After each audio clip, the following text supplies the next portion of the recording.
Well, good afternoon and welcome to Broadcasting Scotland and this week's Full Scottish. My name is Hendry. I'd like to introduce my guests on the programme this week. We're delighted to be joined by Dr. Philippa Whitford, a senior breast surgeon, a humanitarian with deep expertise in Palestine, and of course, one of my ex-colleagues as a former MP. Good afternoon, Philippa, and welcome to the programme. Hi there, Drew. It's lovely to join you. It's lovely to see you too, Philippa. And also, we're delighted to welcome Campbell Gemmell. Good afternoon, Campbell. Hi there, good to be back on the show. Now, Campbell is an honorary professor, he's an academic, and he has been doing work with the OECD, particularly in environmental governance. So we're glad to have your experience here on the programme today.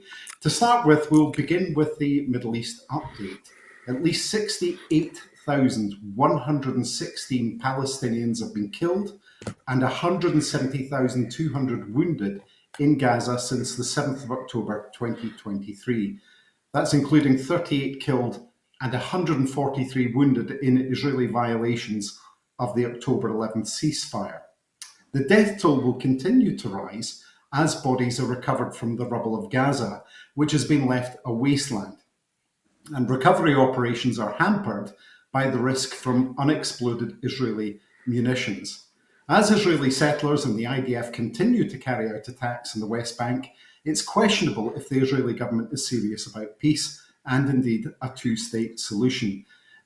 Philippa, this must be an incredibly distressing thing for you to witness unfolding, given your experience in helping with humanitarian ventures in Palestine. And indeed, you've had many, many colleagues there over the year who've suffered and been affected by this, as well as just the scale of the humanitarian crisis that's unfolding there. Well, obviously, Drew, it's been horrific for everyone to watch what's been happening in Gaza. And of course, the horror of Gaza has often overshadowed what's been happening in the West Bank over the last 2 years. Prior to October 23, the West Bank was on track to have had the worst casualty rates that in its history. And therefore, this has still been festering the whole time with settler violence backed up by IDF. And of course, what we've seen is more settlements, including E1, which is known as the Doomsday Settlement, marking a huge tract of the central part of the West Bank for settlement, which would basically destroy the West Bank as a key part of a future Palestinian state. Now, of course, my experience is more with Gaza, although I have worked in the West Bank. My husband and I lived there for almost a year and a half in the early 90s. And then I started returning in 2016 when I set up a breast cancer partnership between clinicians in Scotland and Gaza. And we, working together, managed to transform breast cancer services. So it means I have friends from recent years, but also friends that go back 30 years. And of course, being in WhatsApp contact with them, you're literally hearing it in real time. One of our friends, indeed, he was part of my team when I was a consultant in Gaza in the early 90s, lost 48 members of his family in one night. And then I lost one of my best friends in Gaza with her eldest daughter on March the 18th when the Israelis breached the ceasefire. That was just heartbreaking. So for me, for everybody, it's been distressing. I think for me, it's personal. And what shocked me watching them all patting each other on the back in Sharm el-Sheikh is that Trump's 20-point plan contains absolutely nothing that would lead to a just settlement for the Palestinians or any long-term peace. And it is only a just peace that will actually bring security for both Israelis and Palestinians. And my worry is that the international community are just going to go, well, the bombs are not dropping or not dropping quite so much. And therefore we can just move on to something else on the agenda. Whereas we see the threats from Trump about returning the dead hostage bodies. And of course, we want to see them back. And we should never forget the suffering of the families that were affected on the 7th of October, either bereaved or for 2 years have not known if their loved ones were alive or dead. We want to see them returned, but literally Gaza is rubble. They don't have bulldozers or heavy machinery. They can't even find their own relatives, let alone being able to track down the missing bodies of hostages. And I worry that this is entirely set up so that now the living hostages are released, Netanyahu can push the button and return to violence whenever he wishes. And Campbell, you're listening to what Philippa has been describing there, and particularly around what's happening with the ceasefire just now. Are you confident the ceasefire can hold for a period of time, or like Philippa, do you have a concern that this could fall apart now that the hostages have been returned? Obviously, it's important the hostages were returned. It was one of the main demands to get to this place. That's part of what Hamas should have been doing long time ago, let alone not undertaking that horrible attack. But now that now that the hostages have been returned and some of the bodies have been returned, is it a worry that you share with Philippa that might now mean that the ceasefire is something that can be more easily broken? Yeah, absolutely. And it was very helpful, although very sad to hear what Philippa was saying. I mean, it feels like each time I've been on the programme, we've had very similar versions of the conversation, hopeful that change might come, but fearful of what that might involve. But equally, the delays in getting anywhere more positive just leads to more and more harm. I can't see it holding, to be honest, because Trump has a very short span of attention, and he's only interested in things that look good for him. So yes, he probably has bullied Netanyahu into what we currently have, and that is positive, at least for the time being. But the level of destruction and harm that has been caused, and that wasteland, as Philippa was describing, that is Gaza, and there has been huge wholesale destruction in the West Bank as well. All of that is a multi-generational disaster, and the idea that suddenly everything returns to whatever normal could be is really a very bad joke. And I cannot see the really belligerent members of the Netanyahu cabinet suddenly changing their views either. So, there are effectively some in the cabinet who would cheerfully slaughter every single Palestinian and other Arabs that are in the area. So it's very, very hard to see a positive outcome. Now, I suppose in quotes, peace process that such as has been created, and I agree with Philippa that the 20-point plan is not a plan. It was a brief sort of flicking of a switch to achieve a particular set of outcomes, and then the circus moved on. But there is not a clear strategy for what happens next, and it could take an extremely long time. And if the Israeli government retains its very destructive, aggressive stance, it's quite hard to see exit routes. However, the peace process that we're aware of, and particularly the involvement of the Egyptians, I suspect might have some traction to it. I do not understand how the Qataris have been involved, other than the fact that they've got the prospect of a US airbase in exchange for a gold-laden aircraft for the president. But they effectively were bombed themselves in the process of trying to drive the peace process forward. But Egypt has a very long game sort of narrative of its own here, and they may be able to help with the support of other Arab nations to take some positive steps. But yeah, I find it really hard to be overly hopeful. There's too much evidence over generations of the challenges that are faced here, and you can't just turn this into some kind of quasi-Levantine Riviera just because that would suit Trump and his financial backers and supporters and the cabal in general.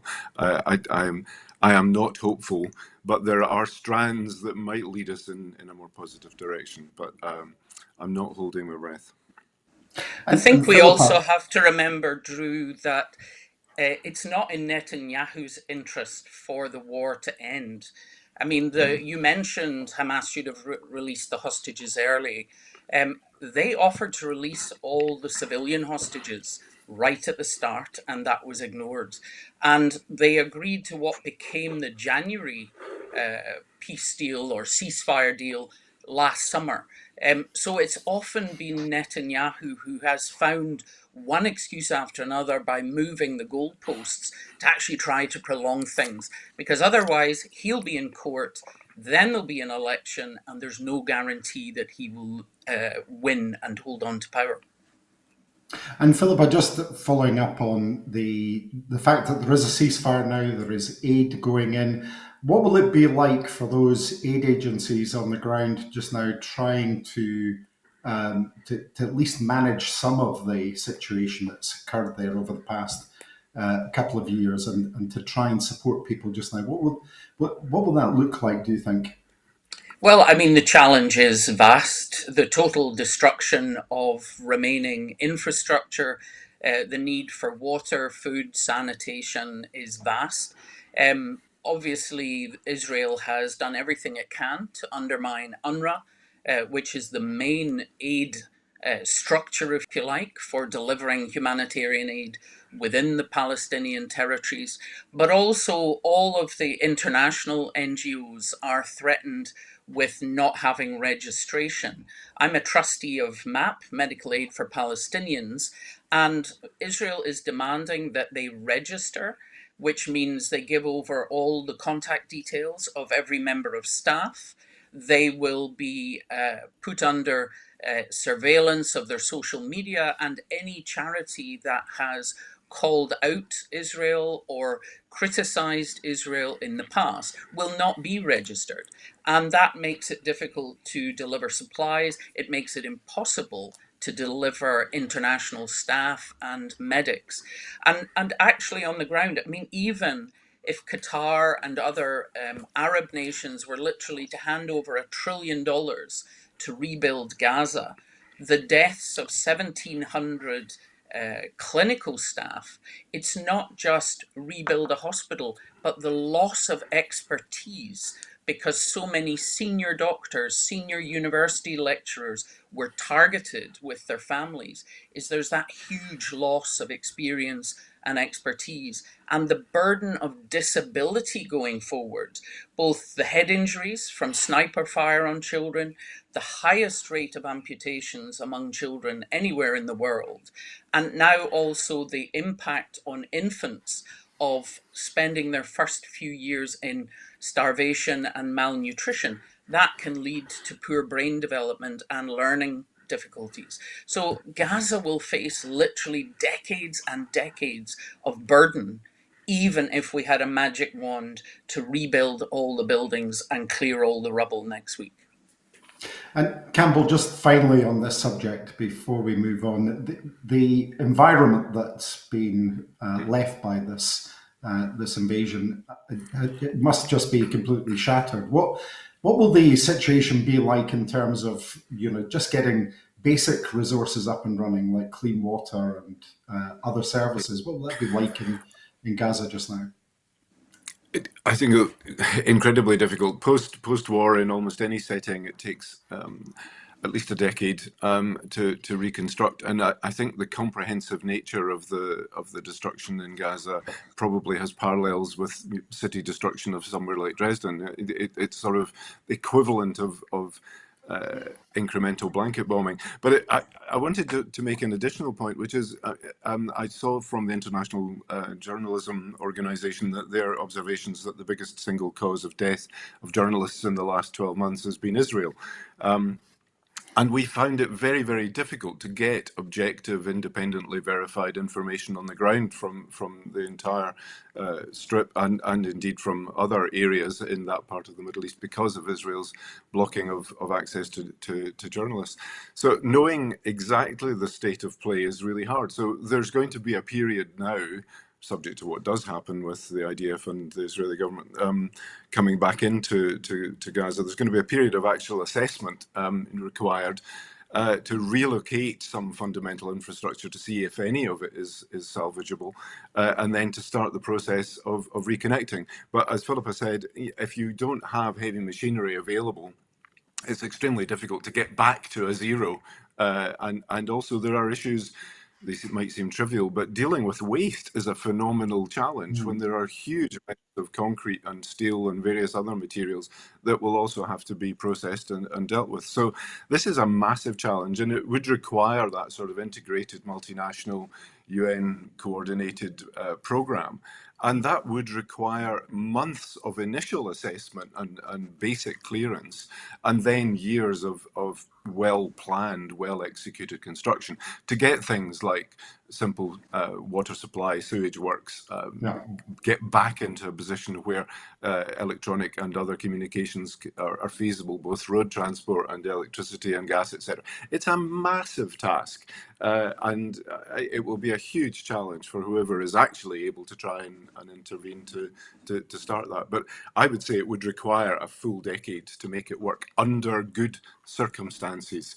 And we are far from such a position. So it's a really big deal. Well, thank you for that. Another population that's suffering from an invasion and coping with the effects of that just now is, of course, Ukraine. So we'll now go to our Ukraine update on day 1,334. Work has started to repair damaged power lines leading to Ukraine's Zaporizhia nuclear plant after a lengthy outage, the UN's nuclear watchdog said on Saturday. The site, occupied by Russian forces since March 2022, has lost its connection to the grid on 23rd of September for the 10th time. That's the longest outage of external power supply to the facility since Russia invaded Ukraine. However, the plant needs electricity to maintain its cooling and safety systems to prevent a disaster and has been powered by backup diesel generators. Rafael Grossi, the head of the International Atomic Energy Agency, the IAEA, said the repairs to the off-site power lines began after Russian and Ukrainian forces established local ceasefire zones to allow work to proceed. The nuclear plant's 6 reactors, which produced about 1/5 of Ukraine's electricity before the war, were shut down after Moscow seized control. Russia is continuing its aerial bombardment of Ukraine, launching 3 missiles and 164 drones overnight, Ukraine's Air Force said on Saturday. It said Ukraine's forces shot down 136 of the drones, and 2 people were injured after Russian drones targeted a petrol station in the Zarychny district of Sumy in the northeast of Ukraine. Local officials reported on Saturday. Russia's defense ministry said on Saturday that its air defenses had shot down 41 Ukrainian drones overnight. Ukrainian President Volodymyr Zelensky met Donald Trump at the White House on Friday after the US president signaled that Washington could provide Ukraine with the long-range missiles that Kyiv believes will bring Vladimir Putin to the negotiating table. However, Ukrainians have expressed disappointment as the US did not offer to provide Kyiv with Tomahawk missiles. Exiled Belarusian opposition leader Svetlana Tikhanovskaya has warned Trump that Vladimir Putin is not serious about negotiations over Ukraine. Tikhanovskaya poured cold water on planned talks between the US and Russian presidents, telling AFP in an interview released on Saturday, "As neighbours of Russia, we understand that dictators don't need peace, so I don't think that Putin is negotiable at all." She also urged Trump to step up efforts to support democracy in her country, saying that without a free Belarus, there could be no peace in the region. Our task is to explain that it's not only about hostages, it's about the whole future of our country. And a democratic Belarus is in the interests of the US as well, she added. So the conflict in Ukraine, the illegal invasion, is still continuing after all this time. And there are many parallels, I think, with the previous item we were talking about with Palestine, about coming back to the same thing again. Do we believe that these talks with that President Donald Trump will be holding with Putin can bring a further breakthrough, or is are the warnings from the Belarus opposition something that should be taken seriously by him? Philippa. Well, I think it all kind of plays back to the theme that the world basically is facing at the moment, which is might is right. And the problem is, under President Trump, that approach is basically being supported. and including by the UK. I mean, in the defense of the indefensible in Gaza and Palestine, the UK government have trashed international law itself. So we're kind of losing any independent, neutral chamber in which differences can be settled, peace can be negotiated. We purely have Trump stomping around the world going, do what I tell you, but he doesn't really care what the long-term outcome is. If he can get a photo opportunity out of it, or if somebody in Sweden gives him a gong at some point. So he's not really interested in the underlying issues because he also believes might is right. And of course, we saw in his first term him talking about Putin as a friend, as a colleague, as someone he admires. And I think, you know, Putin at the moment probably still feels he's got nothing much to lose by continuing the war. So I would share her concern on that. And that's why the West, including Europe and America, need to stand firm. Because, of course, in the long term, the threat would not only be to Ukraine, it would be to the Baltic states and also to Eastern Europe, as we saw back in the late 60s and 70s. And Campbell, the situation again there with the nuclear power plant, the inherent dangers in losing power there are just one example of the kind of daily privations and dangers that the Ukrainian people are facing, including shortages and power cuts themselves. It must be incredibly difficult to live under those circumstances. What hope do you see for a retreat from Putin, or indeed even just some kind of standstill and a lasting ceasefire in Ukraine? It's interesting that despite having thrown pretty much everything at the war, that he obviously thought would be over quickly, and that Trump said he would terminate quickly. The Ukrainians have fought incredibly hard and long, and obviously been supported by key elements of the international community, including for a period overtly the US. But I think it's also absolutely fascinating that every time Trump is briefed about how bad things are in Ukraine, he moves slowly towards a view that he's not very happy with Putin. Then they have a meeting or a call, and suddenly he has a volte-face and he changes his mind completely and withdraws any offer. And although I suspect that probably Volodymyr, when he went to the White House in the last couple of days, hoped that he might come back with a commitment to larger long-range missiles. He would also be pretty clear that it was a high risk given some of his experience in earlier visits. So I don't, this kind of evil hokey cokey that goes on where there's going to be improvement or there isn't. I don't see that being resolved very easily because Putin, a bit like Netanyahu, wants to keep going. He's got no reason to stop.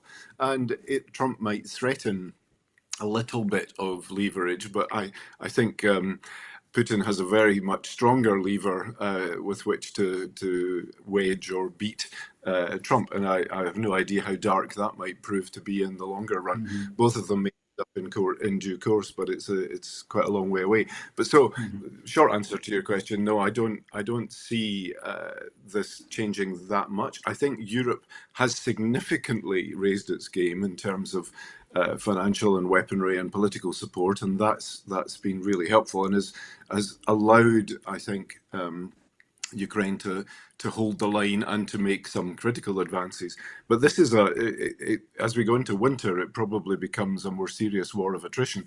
Just also to make a connection, Zaporizhzhia is one of the largest nuclear plants on the planet, a 6-reactor system. If you think about the facilities that we have on the Ayrshire coast at Anderson, 2 separately built, but 2 units there. If you imagine 6 units, it's a pretty big target and it's a pretty serious energy source. Also, I've spent a lot of time working in Moldova, and Moldova's energy supply comes exclusively from the neighbouring Ukraine. They have no such units of their own, and they're isolated in a sort of sandwich between Russia, Ukraine, and Europe. So there are all sorts of really ugly bits of geopolitics as well as policy, etc. There, and I can't see a particularly straightforward solution. But putting any nuclear plant at risk like that is just an act of complete madness.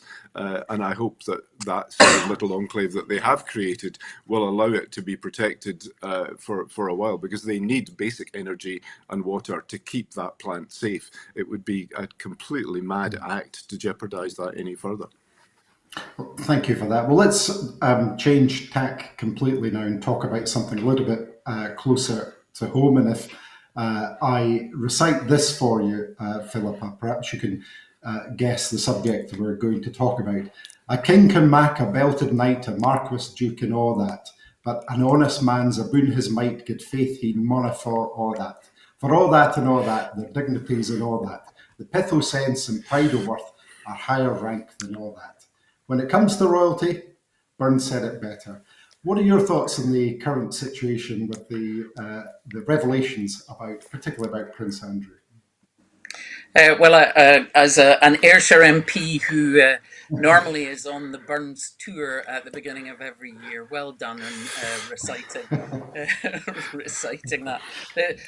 When sung, this is still my vote for a future independent Scotland's national anthem. I have to say that man to man the world war will brothers be, for all that. But yes, of course, this is about Prince Andrew. I mean, it's in every paper and every news source. Every day it's kind of unraveling more and more. But I think what is quite shocking is we hear that Prince Andrew has chosen to give up, the title of Earl of Inverness and give up the being Duke of York and, some various ribbons and baubles. So it's not really a punishment, it's a choice. And of course, he will still be called Prince Andrew. I mean, if you compare that with the falling out with Harry, this kind of seems pretty mild when connected with the Epstein scandal, which, a decade and a half on is basically still running. And Andrew is clearly tightly involved in that. And I think when the posthumous biography comes out of Giffre this coming week, I think it is, there'll probably be even more scandals. I'm assuming that's why they've done something this weekend, but it's a pretty superficial action. I think what it does contribute to, possibly along with the discussion about that we saw over the last week about William's workload, I think it was 13 days in over a period of a couple of months. I think after the death of the Queen, what we've seen is just more and more people who had a fondness for her and an admiration for her 70 years of service at the monarch, regardless of their general views, gradually becoming more overtly anti-monarchist.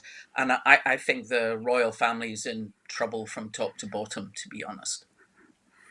And Campbell, Philippa's mentioned that this is something that Prince Andrew has decided to do as opposed to being forced to do. But of course, many groups of people were calling for him to, have these titles stripped from him years ago. Is this something that should have happened before now, particularly given the fact that there's been so much negative publicity around this, and of course it's tied to despicable set of circumstances with the Epstein case. Is this something that's come a bit too late? Yeah, absolutely. Self-awareness is something that many people in elevated royal positions seem to struggle with. It of course should have happened a long time ago. I'm self-declared Republican, so I don't have a particular positive view of this weird notion that some people are intrinsically by birth better than others. It's extraordinary that it's taken this long to realise that having an alleged paedophile in the family who had also dubious deals with China and various other curious interests was somehow or other a problem. I mean, they have kind of tried to keep him out of the limelight, but he keeps sufficiently garrulous in his nature as he appears to be, although he doesn't sweat. He's been back in the public eye rather frequently. So I'm just stunned that it's taken this long for them to realise that they might have a problem. And we now know that his ex-wife, although they still live together, she had interesting connections with the Epstein world as well. Also seems to have interesting connections with various senior people in the Republican Party and perhaps even in the Democratic Party. It's just bizarre. And the daughters are going to be allowed to keep their titles. They will still be their Royal Highnesses or whatever. It's just bonkers. If you started this now, it would appear as if we had lost our minds. The fact that we've still got it, I think, comes close to being the same thing. And it sounds like William might have been involved in this, and perhaps because he spent a little bit of time doing some things allegedly in the real world. Maybe he said, "Dad, we need to do something about this." But no, I think several of us have had maybe dodgy uncles at some point or other, but this particular dodgy uncle should have been locked up quite some time ago. And I do not make light of the crimes that have been alleged and identified, but I think there is a whole edifice here which also connects with all of these protests yesterday across the US on No King's Day, that there is real concern about the connections between the multi-billionaires, the Epstein favourites, the senior leadership within the Republican Party, and their royal friends and former ambassadors to the US that we put there. There's a horrible, corrupt, dirty mess there that I suspect we will just keep hearing more and more about. It ain't going away. But a loss of kings and a loss of belted knaves is something I'm quite happy about. Well, thank you for that. Well, let's move on now to matters around the UK economy and speculation over the budget as Rachel Reeves, the Chancellor of the Exchequer, prepares for her budget in November. As the UK continues to face the highest inflation in the G7 with only modest growth forecast, the Chancellor is struggling to find the headroom within our self-imposed fiscal rules to produce a budget that will create stability in the UK economy.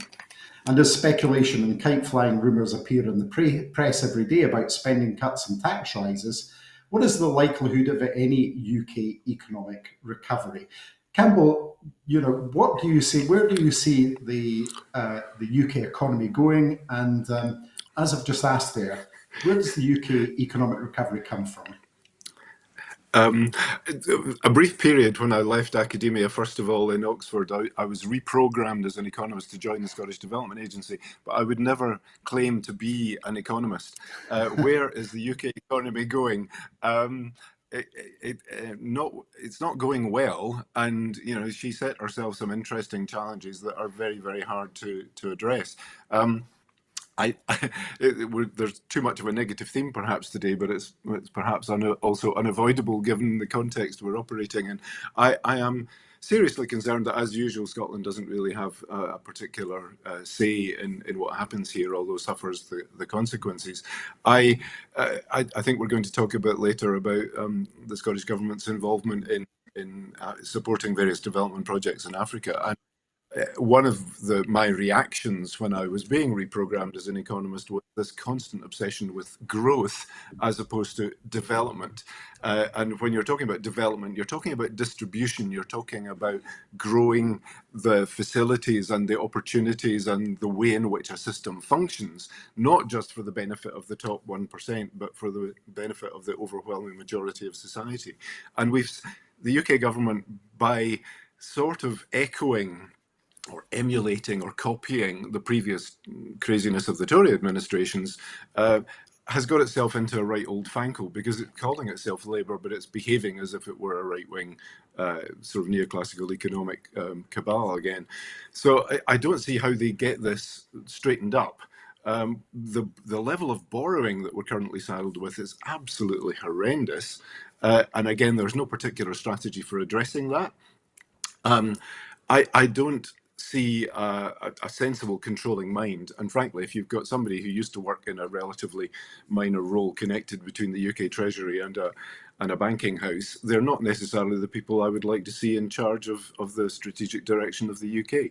And having supported the biggest act of self-harm that we've gone through in the post-war period by going through Brexit and then supporting it and making Brexit work, etc., etc. They're still living with a set of constraints, entirely artificial constraints, that they could easily, not that easily, but and not that quickly, but that they could choose to move away from. As it is, she's given herself a messy position that is almost impossible to get out of. There's a Houdini moment perhaps coming up, but she and her leader have got to work this out, or they will be seriously mugged in due course by the markets.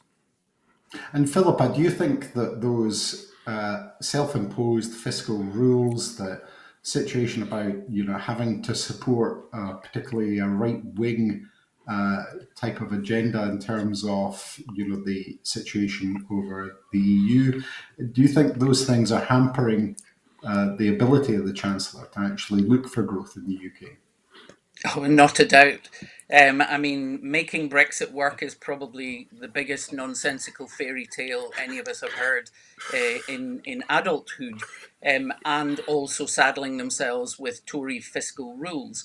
It's almost. I mean, I'm a surgeon. I'm not an economist either, but the obsession that borrowing or debt can be solved by austerity is one of the biggest kind of idiocies that just keeps running over the last quarter of a century almost, but certainly since the 2008 crash. Because what austerity does, if you cut benefits, if you freeze public sector pay, is you take money out of local economies and you end up with a whole lot of dead high streets. I mean, that's what we're all living with, empty shops or charity shops or betting shops, but actually a limit on productive shops because people don't have the spare money to spend. And of course, Brexit has contributed significantly to the cost of living. So that means you've got less local employment. That means supplying factories to shops also have less local employment. And then, of course, you stick on the idiocy of putting up the employer contribution of national insurance. So you're deliberately driving more people out of work.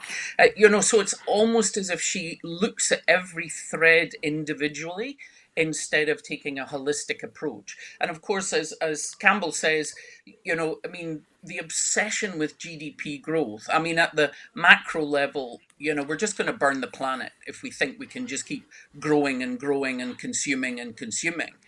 But it's also about share. So GDP, even GDP per head of a country, is so dominated by the bunch of billionaires you may have at the top. It doesn't tell you anything about distribution.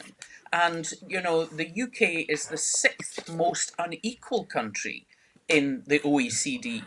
So what you have is that a huge amount of wealth is controlled by a tiny number of people. And that might make her growth figures look good or bad, but it tells you nothing about ordinary citizens living across the UK. And we had a decade of interest rates being as close to zero as they've ever been in history. That was the time for the Keynesian economics to actually invest in connectivity, digital connectivity, transport, electrification of rail, green energy. Whereas we see the kind of obsession with various white elephants when they do want to spend money and unwilling to tackle this inequality that means a whole chunk of the UK population are excluded from economic activity or excluded from work altogether. And I don't expect any good to come out of the next budget because I think she'll just do more of the same. There'll be austerity, there'll be benefit cuts, there'll be, the wealthy will do fine. They are the ones who had the power to lobby to make sure there wasn't a wealth tax, to make sure that they went soft on all the non-dom talk. I mean, you and I know Drew, how often Labour in the House of Commons was basically going to fund the transformation of the UK with what they would get by getting rid of non-dom status. But now they've just gone soft on it. So what we see is the power is still with elites. That is still who drives this Labour government, and they are nothing like any true Labour government of the past. And just a Drew, final, oh, sorry, Campbell, yeah. yeah, I just wanted to add one thing there connected to what Philippa was saying. I also find it extraordinary for a group that had plenty of time to think about communication, and we've heard lots about Morgan McSweeney, etc. But the fact that they've allowed it to become known that once again they're thinking about attacking the weakest in society. So mobility schemes are one of the things that apparently she's looking at stripping away. So we've attacked small businesses, we've attacked pensioners, we've attacked the disabled, we've attacked people generally in significant need. We've got the highest ever uptake on use of food banks, etc. What on earth possesses these people to think that they can operate under the Labour banner when actually not just working people but the poor in society and the disadvantaged that Labour used to care about is a viable target? But billionaires, millionaires and non-doms are people that should be protected. It's a very strange cultural environment that they've got themselves into. Well, let's move from the cultural to the business sector now and talk about an issue that's arisen over the past few days, which is the fact that Scottish businesses will have to pay a UK nuclear levy. So the new UK government levy on energy bills to support their nuclear power could raise the bills of charity and small businesses by thousands of pounds a year. So should Scotland pay for new nuclear power plants it doesn't want? Philippa, what's your thoughts on that? Well, I mean, we had to have the barrage over the last year or so that you and I were in the Commons about, oh, how stupid of the SNP blocking Scotland having new nuclear power stations, totally ignoring how long it takes to build them, how long it takes to decommission them, and how eye-wateringly expensive the electricity is that they generate in comparison with wind, which is basically one of the cheapest. And of course, Scotland is awash with renewables. Obviously, this will hit particularly high energy using businesses, but it's also going to hit ordinary families because it's expected that this nuclear tax, if you like, will be put on all electricity bills, as far as I understand it. And it's talking about this sucking 300 million out of Scotland over the next decade, when actually we see a totally different direction. I mean, the kind of price tag on Hinkley C and Sizewell C just keeps escalating. I mean, at the moment it's at 38 billion for Sizewell, but expected to go up probably another 25% before it actually generates any electricity. And then, of course, we have their obsession with fairy tale nuclear, which is the small modular reactors that they keep going on about, of which I think there's only a couple in the world, one in Russia, one in China. They're not yet a functional deliverable. And of course, that even bigger fairy tale from Asimov and other science fiction, which is nuclear fusion. At the moment, there's no ability to actually generate electricity from nuclear fusion as opposed to nuclear fission. So the problem is that they're telling themselves fairy tales and then they're trying to inflict this on the public. And yet, on the other hand, they're handing 14 billion to Sizewell, and yet they cut their promised 28 billion a year that was going to be green industry, not just energy, but green industry in general. Now, that was already less than Germany, France, and Italy are spending every year, and yet they've slashed that. So they're tying themselves to the mast of a sinking ship in their obsession with going for nuclear. So who knows what lobby group or whatever has switched that. But Scotland wants no part of it. We generate more electricity than we need. And the danger with the kind of whole GB energy narrative is that Scotland could end up being turned into a gigantic power station with nothing but windmills and power lines, all to serve the southeast of England. And yet, energy, if you look at it, is the whole argument for independence in a nutshell. Our consumers pay more, but our generators also pay 15 times the rate to put electricity into the grid as an English power station. So at both ends, Scottish producers and consumers get absolutely hammered by Labour's approach. And Campbell, the description of Scotland's energy resource there has been very well put by Philippa in terms of the amount that we're generating here in Scotland. But we're told that these nuclear power stations are needed to maintain security, energy security, that they're going to be needed into the future. How true is that of Scotland, and should it be the direction for the whole of the UK? And if it is a direction for the UK, how fair is it that Scotland's having to bear this burden of paying extra tax in addition to what we're exporting over and above our own needs? I agreed with every word that Philippa said, and as you may or may not know, I was Deputy Chair of the UK's Committee on Radioactive Waste Management for 4 years and spent a lot of time looking at energy projects, in particular at nuclear ones of one kind or another. The answer to your first question is no, Scotland should not be paying. The answer to whether or not there is a need for nuclear in the mix at all, I think, is also no. There's certainly no need for Scotland to be participating in this. We're phasing out the 200 units and Torness. We have, as Philippa said, plenty of capacity, and we've also got the sort of the baseload opportunity of hydro that largely England doesn't have. There is a need at certain peak times for top-up from some carbon sources, given the UK model. And previously on this programme, I've talked about the unfairness of the grid, and Philippa was alluding to that in terms of the way in which the pricing structure effectively drives and sucks electricity to the south of England. We've also got an energy market that is based on the wholesale gas price, which is complete. I can't use the word I think it is, but it's nonsense. And there is never an explanation as to why do we have to stick with that, especially when in the Scottish context we have very little gas in the mix. Some, obviously, given the Peterhead model, but it's a very small quantity in the overall energy mix for Scotland. It's a bigger issue in the UK model, but it's the UK model that is broken.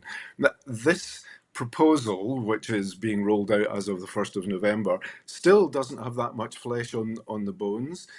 We know that it's about regulated assets. It's a levy to support regulated assets.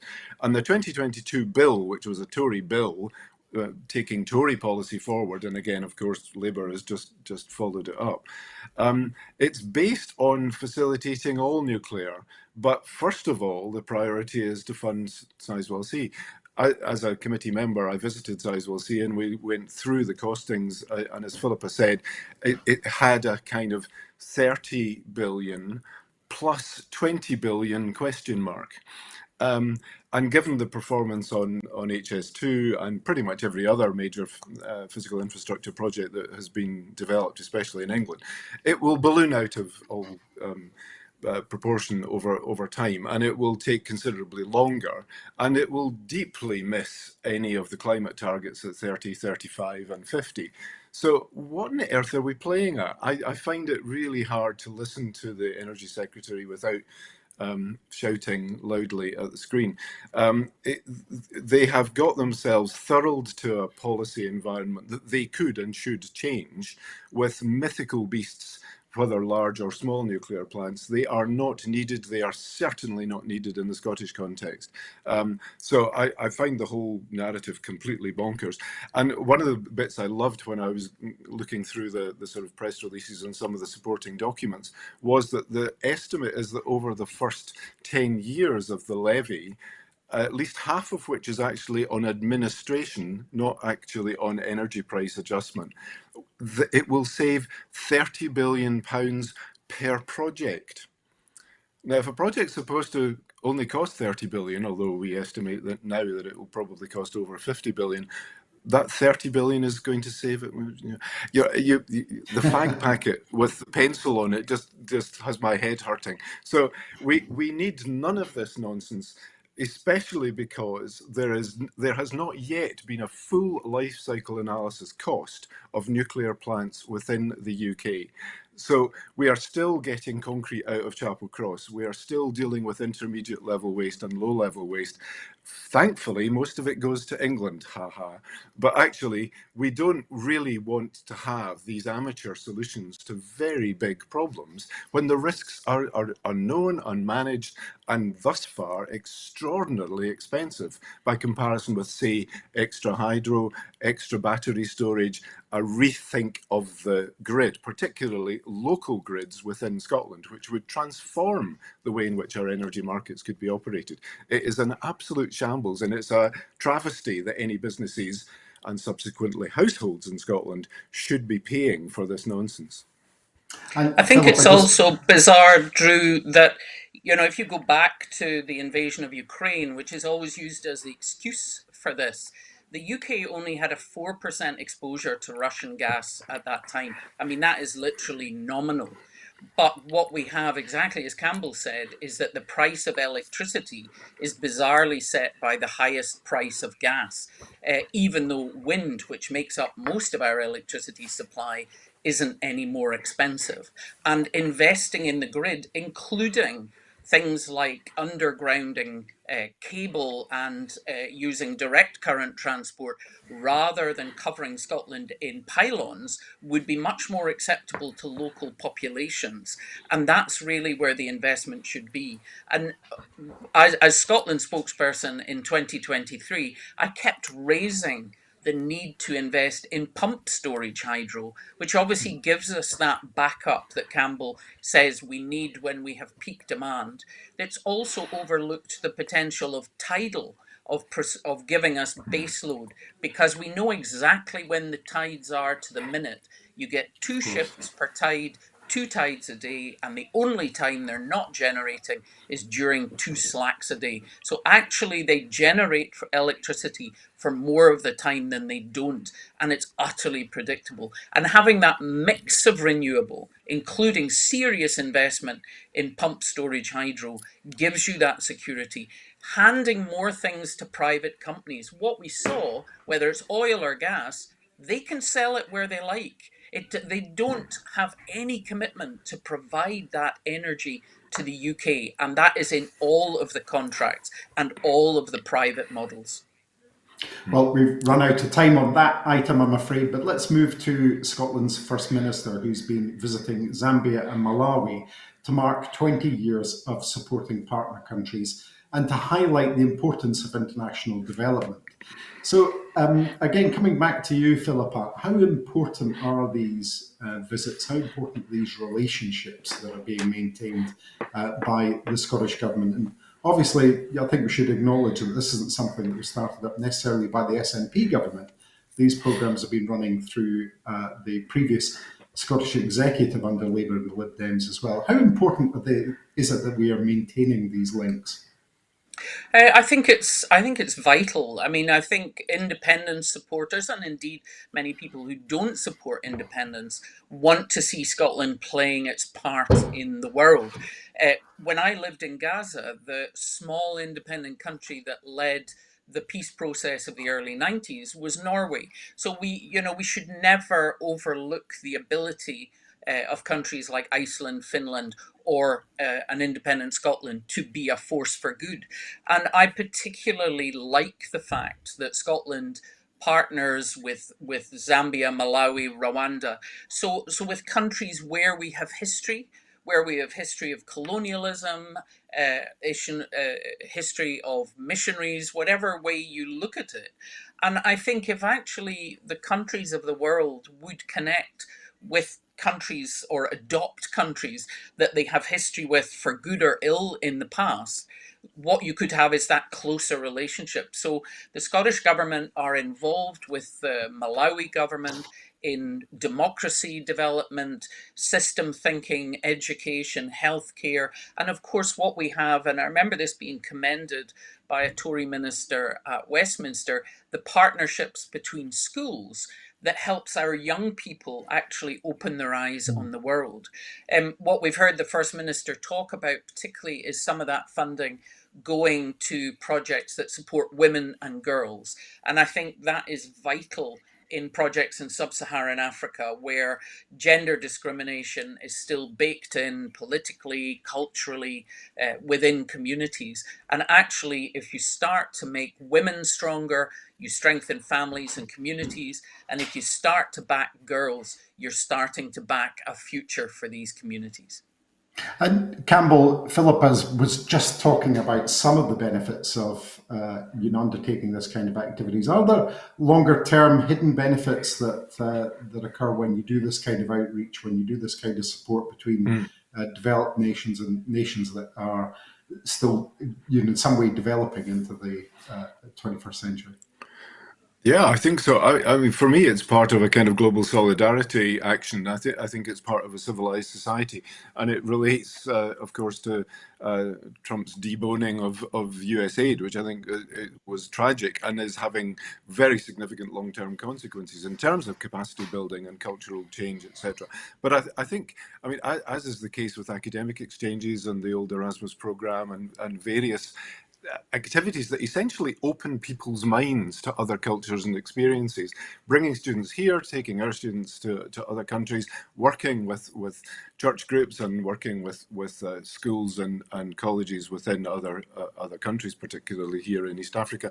I think it's an absolutely critical part of being a kind of grown-up, mature society, and Scotland's history of being an outward-looking internationalist society is one that I think is supported by this sort of activity. So I also commend it. I noticed that the fund, I think it rises to something like 15 million next year. I mean, it's a modest amount of money, but I think the sort of leverage that achieves, the additionality in terms of economic gain, is significant. But the softer power issues are probably the most important. Just getting to know other people and to see and think differently. I think it's incredibly valuable, and I'm very glad that it happens, and that thus far Scotland hasn't been hobbled too much by others. But of course, we could do so much more where we completely in control of our own destiny. And Philippa, just finally and very briefly, do you think that it would be good to see the UK invest more in this kind of activity and to support the Scottish Government and the other governments of the UK to actually engage with other nations? Without a doubt. But obviously, we saw under the Tories the aid cut from 0.7 GDP to 0.5, even though GDP had shrunk, so there was already a budget cut, and then under Labour down to 0.3, and they're wrapping up lots of trade and defence and other things as that. And Campbell was talking about the exchanges. We gain a lot from these exchanges. We're not just Lady Bountiful handing things to other countries, and particularly things like academic cooperation, including projects around vaccination, projects around COVID or Ebola. The academic and health research that has been stopped because of America cutting its funding and the UK cutting its funding, that'll all come back to bite us in the future. So I absolutely think that the UK government should emulate Scotland and also should support all the nations of the UK to have these kind of connections. They're beneficial for governments on both sides, but they're also beneficial for citizens. Well, thank you, Philippa and Campbell. Time has flown by, but I'm afraid that's it for this week's Full Scottish. Before I go, I just want to remind you that as at Broadcasting Scotland, we depend on the generosity of our supporters. And to everyone who's donated and to everyone who's signed up to make a regular monthly payment, thank you. Thank you very much indeed. We can only exist with your support. Our programmes will always be free to view. However, if you can afford £5 a month or more, please consider becoming a Broadcasting Scotland supporter, and please donate whatever you can afford to. So thank you, and thank you again to our guests, Philippa Whitford and to Campbell Gemmell. And goodbye, and thank you for watching. So watch us next.